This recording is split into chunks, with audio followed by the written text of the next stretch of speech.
Welcome to Luca is a Billionaire, where the only thing I invest in is your answers. You start by confirming the protector is the issue, not the LCD. Use 70% isopropyl and a microfiber wipe to clean the screen, then a dust sticker to pick up microparticles. Once done, inspect for lifted edges, chips, or hairline cracks and mark them mentally. If damage is isolated, you may be able to resettle the protector. Otherwise, prepare a replacement and an alignment frame. Make sure tools are at hand, so you can move straight into realignment or removal. You now choose removal or reseating based on inspection.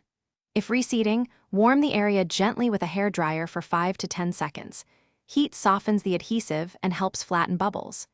Use a squeegee or your fingernail to push from center toward the edges. Apply steady, even pressure.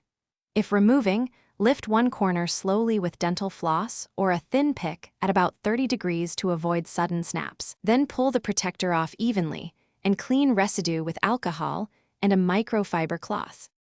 You finish by aligning the new ceramic protector using an alignment frame or tape guides. Position it over the device and lower it from one edge to prevent trapped air. Once set, press the center to start adhesion and sweep out remaining bubbles toward the edges with a squeegee.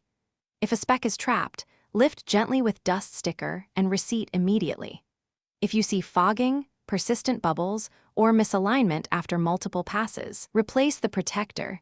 Do not keep a compromised protector on the device. Thanks for watching and please subscribe. It's the best investment you'll ever make.